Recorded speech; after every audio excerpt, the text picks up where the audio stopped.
It is said that Veda and Tantra stand for the two eyes, and together they bring in one whole vision. One shows you the spiritual directly, the other shows you the worldly as well towards the spiritual. So it means that one is accepting the world as part of that real. And though the larger or the deeper goal would be the universal self, every path, every object or everything that one comes across in this path is given in equal divine meaning and importance. Was Bharata Muni someone who treated women with less dignity, because every time he spoke of a Nayika, he was literally picturizing her in such a manner that her entire life depends only upon the Nayika. So does it mean that it is anti-feminist ideas, No, which was a very no. funny question, but can you also highlight this? It may look like that if we have a very, we firstly start with a bias and then pick up quotations that suit your bias, which is a modern way of doing research and studying, but it's not quite, it doesn't quite do justice to the subject. This is a very interesting question. We have more detail on the type of Nayikas than we have different types of Nayikas, and there are situations that tell you that the Nayika's very life depends on the Nayika's smile. So I don't agree that, it is one-sided. But coming to why the heroine is a lot more interesting is just human psychology. I think people are more interested in, women are more sensitive, they're more tasteful, and everything they enact and depict is a lot more interest to not only men but women also. And, because she's Prakriti and she's creation, and everything is associated with Shakti. In our drama, you and see the Natya Shastra, people like me look at the Natya Shastra from the Sanskrit drama point of view, which is probably a more holistic point of view than dance alone, which is more relevant today. But going back to the historical study of that, we must remember that in those days kings had many wives, and it was a political alliance, and I don't want to go into the question of whether it's right or wrong. It is a fact, and it was part of political diplomacy to manage many wives. So in drama it reflects, the jealousies and the rivalries. They offer a lot more relevant. Scope. There is nothing philosophical or right and wrong. It is simply what is good.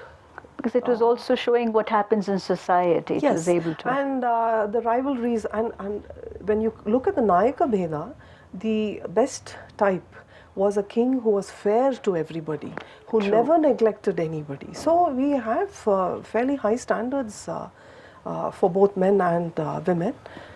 So that is the reason why you have more divisions in the type of Nayikas and more of these situations. When you look at dance and when you look at these portrayals, we forget the total picture of the drama. So some of these things we should go back to the earlier times and try to understand.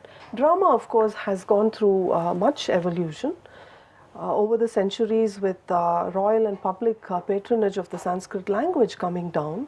Its popularity came down, and naturally performing arts moved to the vernaculars, to the regional languages and the regional styles.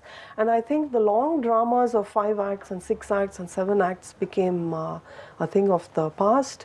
We have lost most manuscripts and most drama troupes were disbanded.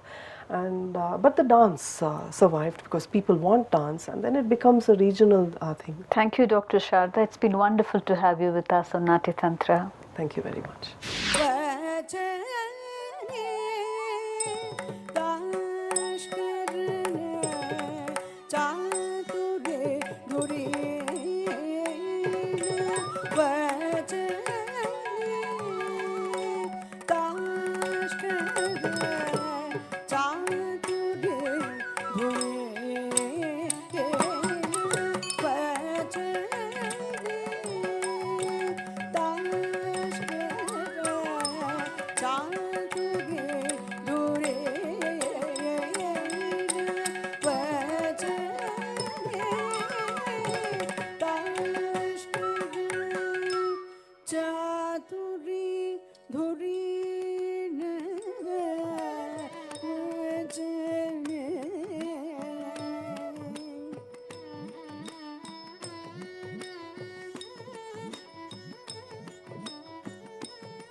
Krishna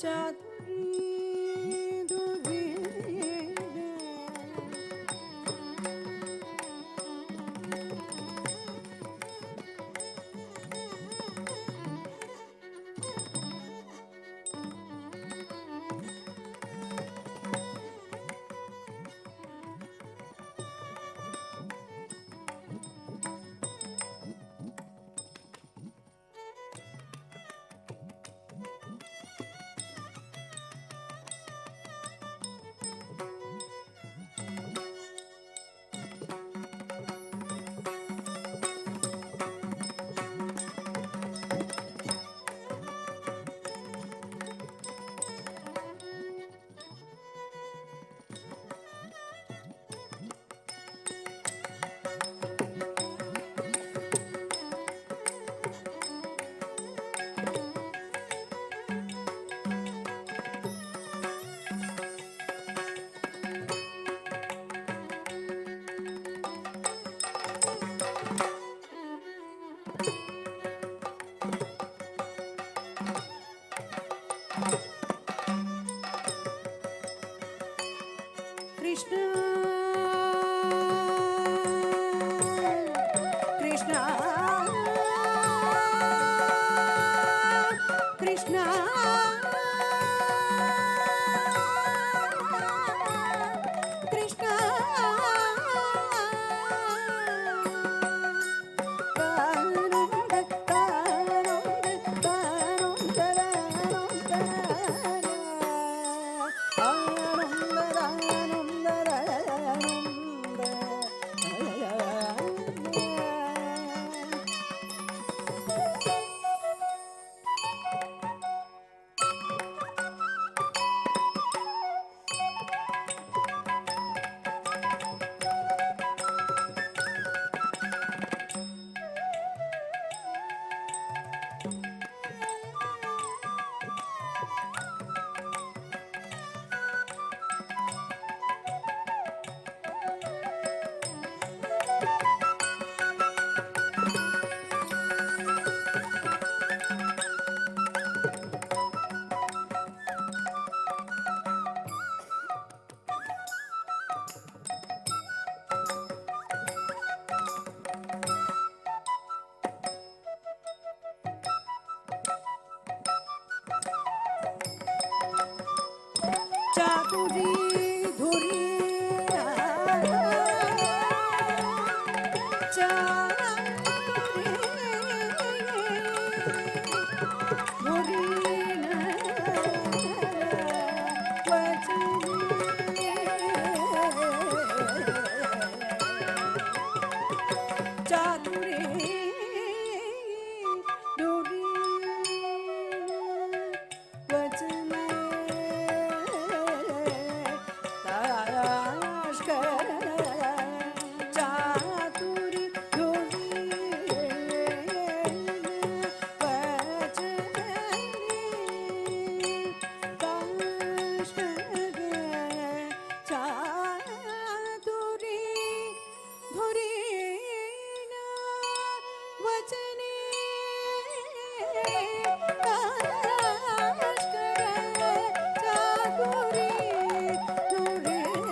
Annam Brahmam, it is said. The offering of food is the highest offering in dana.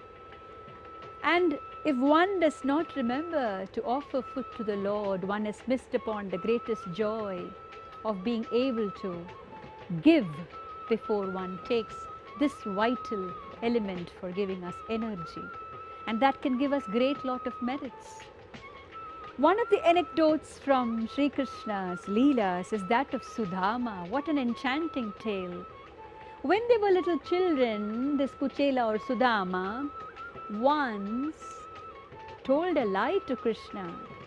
When he was chattering, eating the food grains which were given by the Guru Patni, And Krishna asks, what is it that you're eating, Kuchela?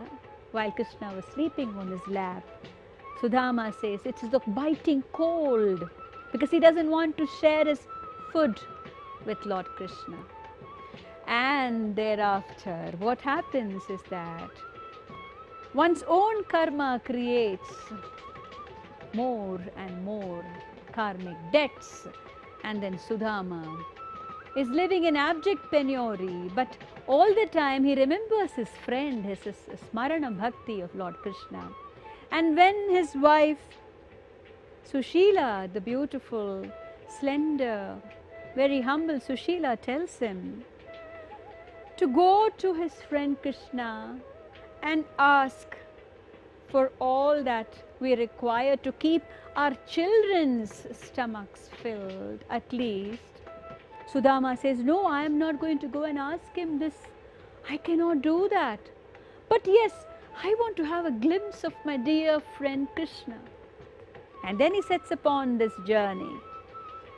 And the great King Krishna of Dwaraka, for whom people used to stand for months together or years together to get to see that great King of Dwaraka, Sudama comes near the gates, and lo and behold, a doorkeeper shoos him away, saying, this man with tattered rags, could he be the friend of that great King Krishna?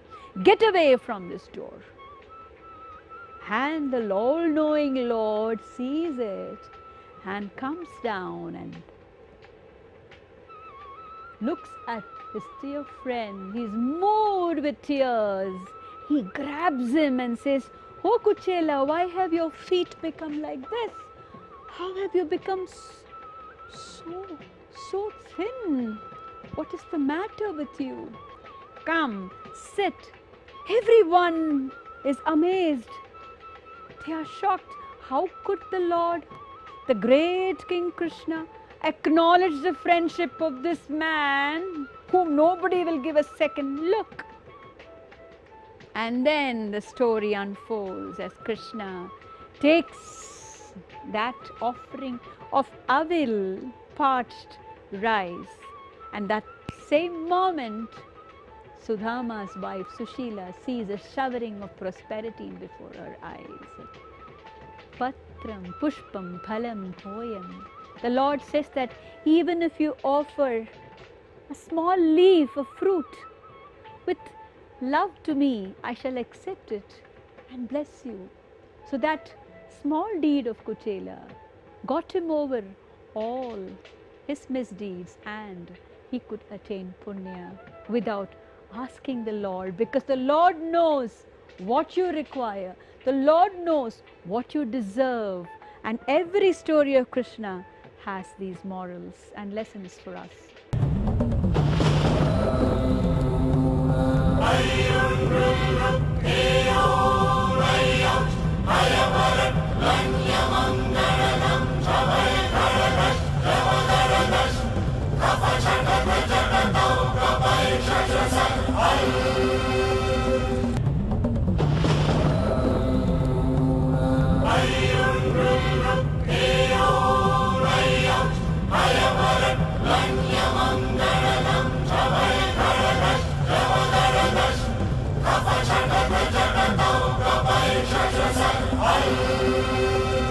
Abhinaya is the art of emoting.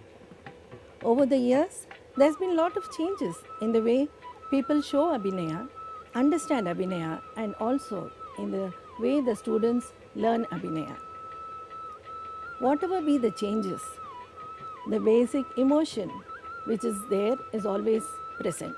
One should keep in mind certain important factors while showing Abhinaya, and also should not deviate from the grammar of Bharatanatyam in any point of time.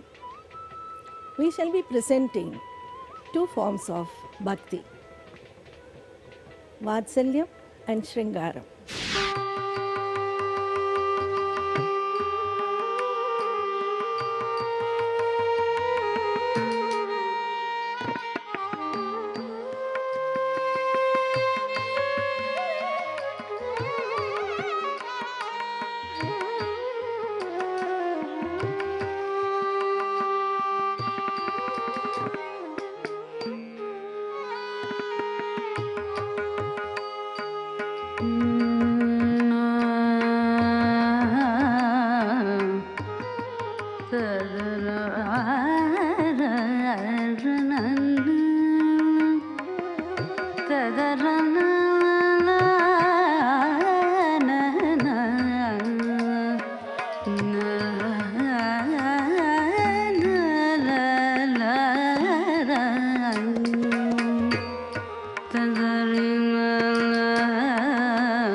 சின்னஞ்சிறு கிளியே கணமா செல்வ களஞ்சியமே சின்னஞ்சிறு கிளியே கணமா செல்வ களஞ்சியமே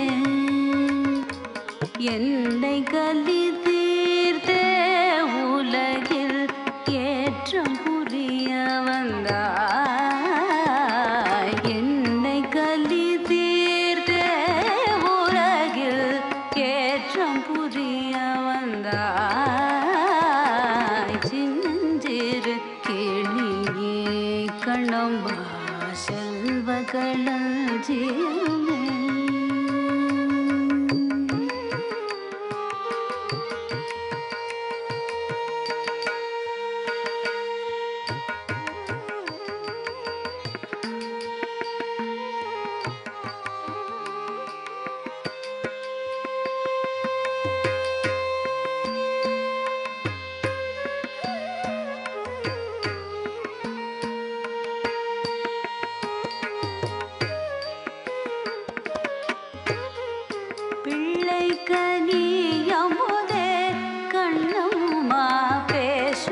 சித்திரம் பிள்ளை கனியமுதே கண்ணம்மா பேசும் பொச்சித்திரமே பிள்ளை கனியமுதே கண்ணம்மா பேசும் பொச்சித்திரமே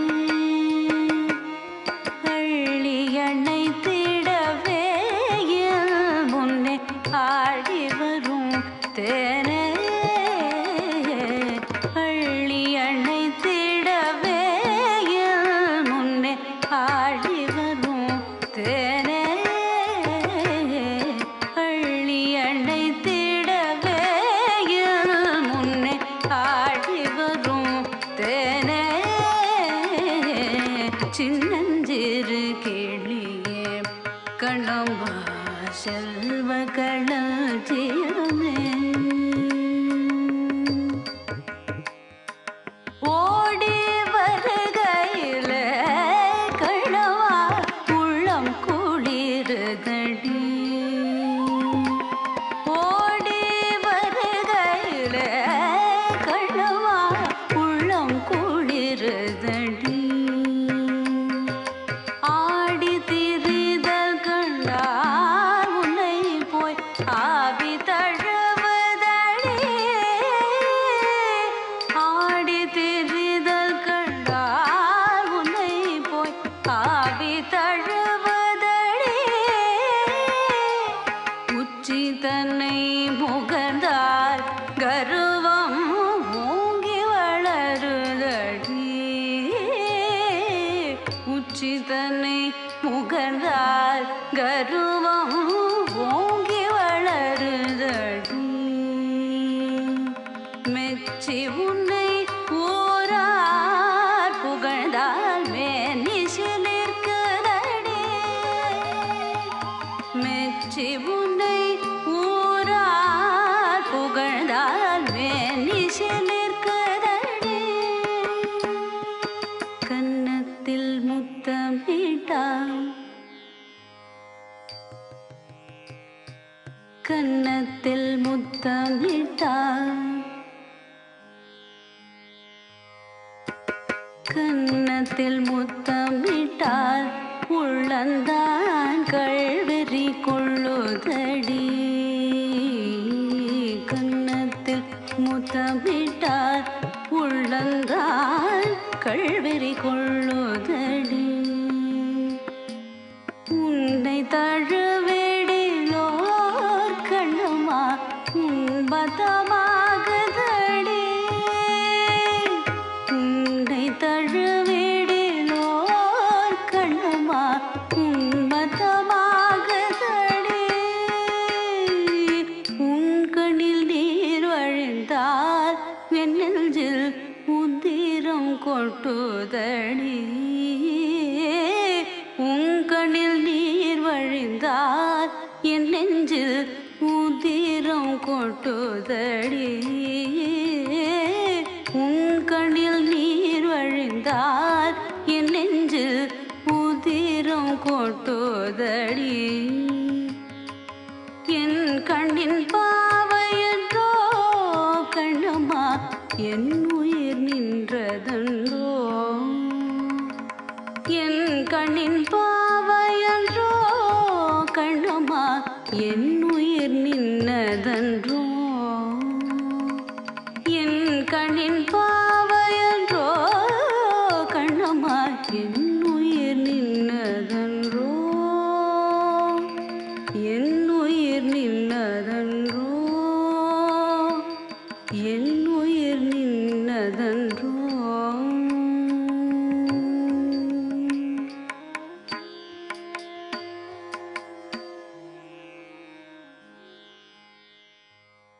Greatest gift which we all received is the Gita Upanishad.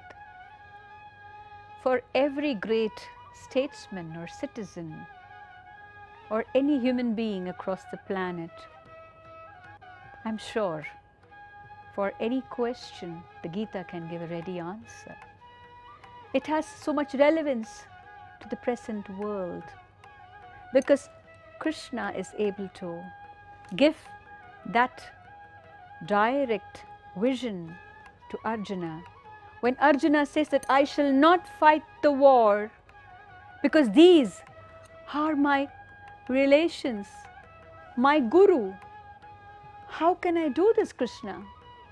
And that's when Krishna tells him, you, your individual ego, are you doing this? No. Look at me. And then he gets into the Vishwarupa Darshana. And he is able to make Arjuna convinced that the doer is the higher divine self in you. And the moment you feel that you have done it, you will be limited by your personal constraints and with all these relative attachments that you have. Whereas if you aim at the Absolute as the perfect guide for all your actions, they will all flow and they will be rightly appropriated as per the times. Yes, another famous shloka dictum is, do not covet for the fruits of your action, but do your action with naishkarmya, with your detachment that you are not the doer, but you are performing your duty. Renounce the fruits of action, but you have to keep acting. Every subject that you can take related to science as well today will have its answer in the Bhagavad Gita. So Krishna, the one, the universal spirit, has such a lot of symbolism other than the fact that there is a historical story of Krishna. His existence today has with us the evidences